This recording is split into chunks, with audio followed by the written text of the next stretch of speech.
Hey everyone, welcome to Biblio.com, used and rare book marketplace featuring over 100 million used, rare, and out-of-print books.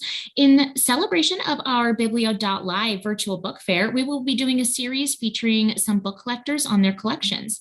Today we'll be chatting with Elizabeth Kidder.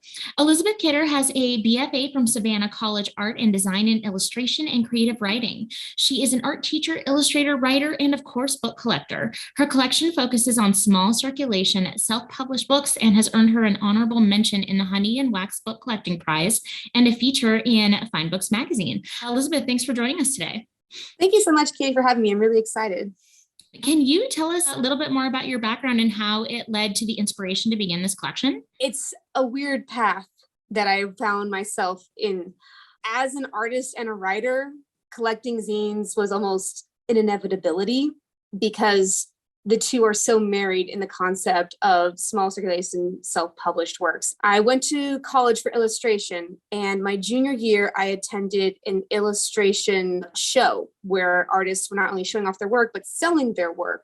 And I have way too many prints for my walls. My husband can attest. So I was looking for something that was a little different. And that was where I bought my first zine. It was this concertina, which is to say an accordion fold zine printed on front and back from this artist who also went to SCAG. $3. I still had a little plastic sleeve it came in. I had only really thought about illustration and writing in the form of mass-produced work.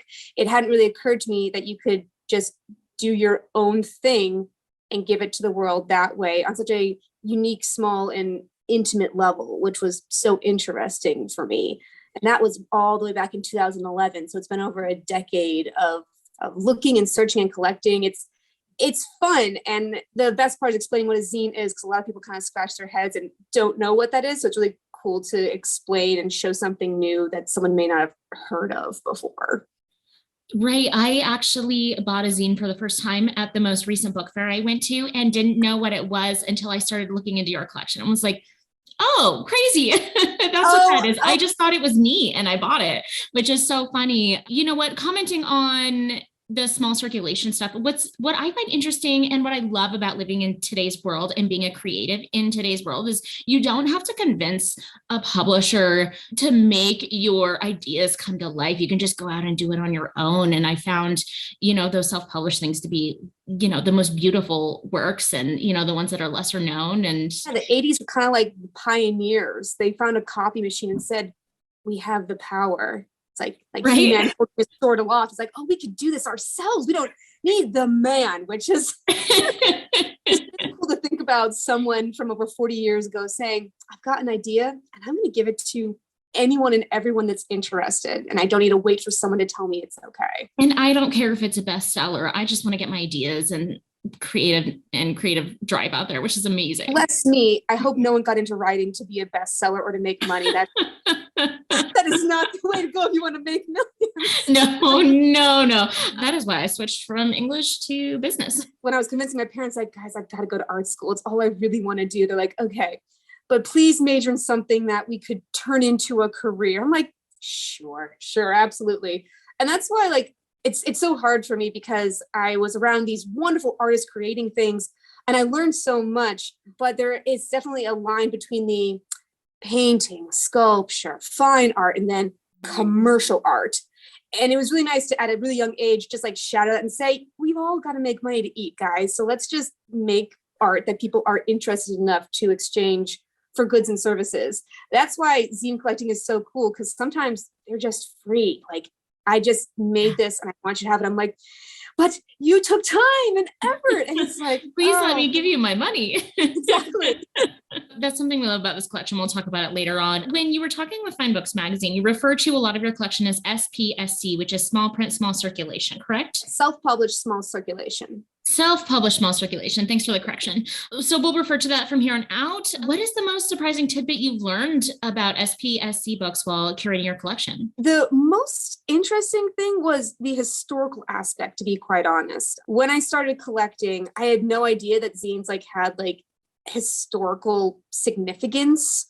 I just thought, oh, this is cool. This is artists and writers doing their own thing, publishing themselves. That's cool. I want to support them. This is a great way to do that. And it was through researching Riot Girl and all these influential feminists and amazing people who started this whole trend that was like, oh, like this all led to here. So the most exciting thing or most surprising thing was that it wasn't just a modern thing. I think there are very few things in the world that have no influence from previous years or generations or what they did. I will say the reason why I categorize it not as a zine collection, but as a self-published small circulation collection is because there are a lot of artists who create beautiful artworks with no words in them at all. And I think sometimes zine, referring to magazine, implies that there's some writing in there. And I do have zines that are strictly writing, but it's really cool because it's nice to see the creative process from both ends, from like a cerebral and a visual, all kind of like working together. I have started collecting more political zines in recent years because we live in a political world now and can't avoid that. But it's been really cool in that way to start with just like pretty pictures and then to see the collection morph and grow into, so why is punk culture so colonized? Why do animals manage to like work together in symbiotic relationship and humans don't? What are the differences and significances? Why do we call weeds weeds? Like I have found so many cool topics from people who are much more learned and experienced than I that have enabled me. And I think there's some ideas that can be shared in a quick 4-page summary that doesn't need a whole honking book. I love books. I have a big old collection of books. When we were going to do this interview, when I was at home, I was going to set up in the library with all of the books behind me so you could see. But there are so many ideas where I'm like, this 500-word article was all you needed to say. And now it's a jumping point for me to learn more and for me to express and experience. And I just think that's really cool because I think a lot of people have things to share that aren't doctorates or people of greater knowledge. I feel like every time I have a conversation with someone new, I learn something new. And, you know, people have all kinds of wonderful things to share. And now what they've done is they've piqued your curiosity about a subject. So yeah, they're doing a great thing. Actually, you're a writer yourself, speaking of, and can you tell us a little bit about that and about how your collection influenced your decision to write a book? I would say that they had a more symbiotic, simultaneous growth than specifically one was for the other. I had been writing this book since I was in middle school. I have pages and pages of notebooks. It all started out as a fan work, which I feel like most authors do start out with. I like this thing, but I'm going to tweak it just a little bit and then I'll give it back to you and we'll see what you think of it now. So I spent like a decade working on this. But honestly, the fact that it got published does have a lot to do with the collection, because if they can do it, why can't I? If they can put their thoughts and information and their ideas out there, why can't I? And being an artist was also a huge stepping point for that. If I can put my art out into the world, my visual art, why can't I also put out my written art? It's all art. It's all part of the art experience. But yeah, I think the collection is really about that accessibility. I'm sure we'll talk about that later. But for me, it's really important that if I have something to share, that it's worth sharing. And if I bother to write a whole novel, boy, I really should be interested in sharing it with people. I would hope so. I mean, that's half the joy is in writing it. The other half is in sharing it. So it's dangerous for me to work in a elementary and middle school, because when the kids found out that I had written a book and they found out, because the librarian and I are friends, the book in the library, it's for kids. It's like for teens. I'm like, oh, okay. So we put the book in the library. And for the listeners' reference, remind us what you do. I'm a school teacher. I teach art from pre-K to 8th grade. So a crazy wide range. I can't tell if it's easier or harder than just having 20 students, because I have 400 students, but I only see them in small 45-minute chunks a week, whereas the other teachers see the 20 students every day for the entire year. And I don't know which is harder or which is easier, but I really like doing what I do. So when I put the book in the library and the kids found out, like, it was checked out every day for the first 6 weeks of school, and they were all like talking about it. One of the kids came up to me and said, I'm writing too. Can we like work together and like write? I'm like, yes.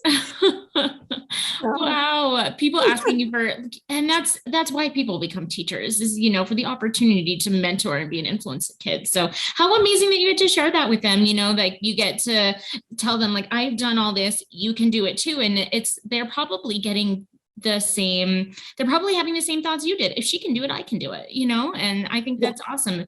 Anyone can do it. And we talked about that. One of the things we love about this collection type is its accessibility, because Biblio we've been trying really hard to hammer home the assumption that book collecting requires some sort of trust fund is really incorrect.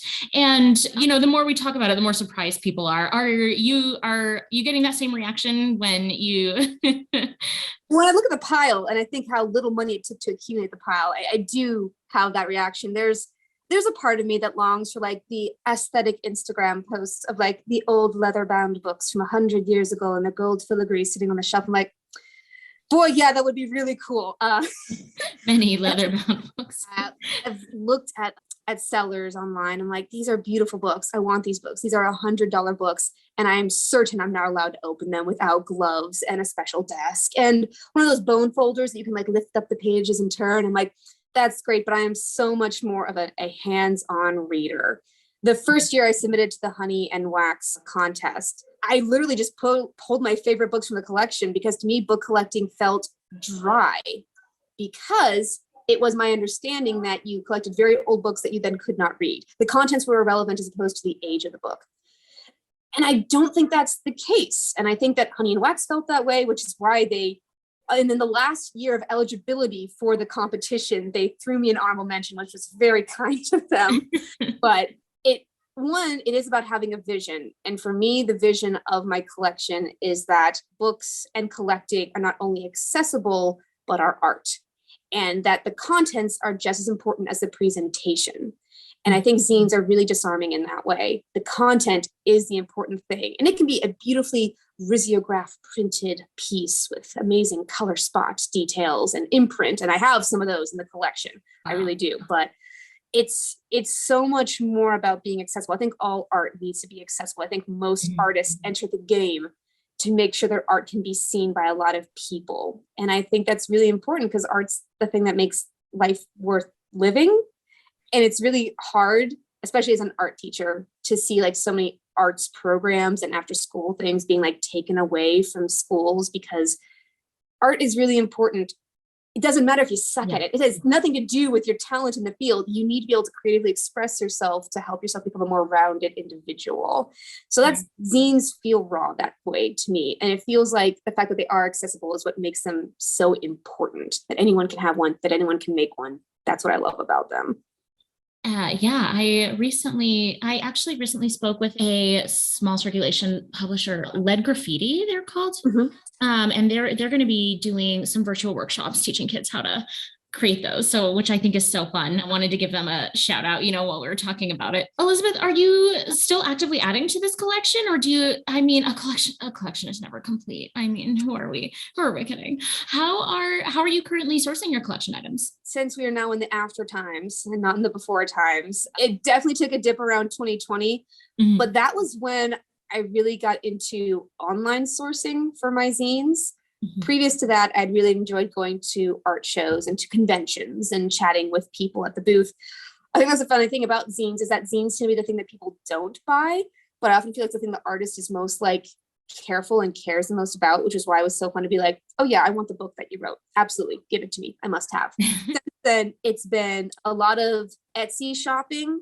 I would love to get to more zine fests. I have that bookmark tab saved on my Google. And as soon as the zines festivals start coming back, I'd love to go visit some. There have been some markets I've been able to attend. The best one that I found so far, there was this punk flea market in Knoxville that I attended. And it had the coolest stuff. It was repurposed clothes and old vinyls and VHSs. And then a seller just who had amassed zines, like, come look. So it wasn't just one artist and their one zine. It was hundreds of artists and hundreds of zines. Like, this is fantastic. This is exactly Kindred the bookshop spirit. experience. Ironically, the one that I'm doing most recently has been Kickstarter. There are a lot of people who are creating content and then funding it through Kickstarter. And I think there's something really, really cool about that, because there is an audience demand for it that they can see tangibly right there. Like, these 100 people want it. That's how many I'm going to print. So I've just backed 2 of them. So we'll see when they come in the mail. That's was most interesting and exciting for me. Again, it felt more like a one-on-one personal relationship between me and the creator. Yeah. And then you can, I love the idea that you can hop in and cast your vote and say, yes, I want this. So that's amazing. I think it's time. I think we should see these zines. Let's do a show and tell. Why don't you bust them out? All right. So, like oh yeah, we got the whole collection. wow. They are very randomly organized and sorted. Usually it's my own desires at the moment, like what is most interesting here? First one that I wanted to show you was the very first one that I got. Like this is the original little plastic cellophane package and the little $3 sticker on the back. And when I posted this, I was doing some Instagram stories of my zine collection after I got the honorable mention. And the artist would like be reaching out to me as I was posting them and being like, oh, how cool this is. I haven't seen this in like a decade. So she doesn't make this one anymore, but this is Clinique Hilsaka's, and it's about a woman's relationship with her hair. And it's just like the most beautiful little black and white, just so cool, so interesting, detailed as hell. Beautiful. And this one's really cool to me, not only because it's my first, but because it doesn't exist anymore. Like I'm sure she has a digital file somewhere on her computer locked away, like all of my old artwork, but like this doesn't, you can't go and get this. I think that's the exciting part about the collecting process. Like, no, you can't touch this. This is mine. The exclusivity of it a little bit, right? It's a little bougie. It's a little bougie. You know, and that's like this is another great opportunity to hammer home. You don't need to spend a lot of money to get that feel of exclusivity, like you have something special in your hands.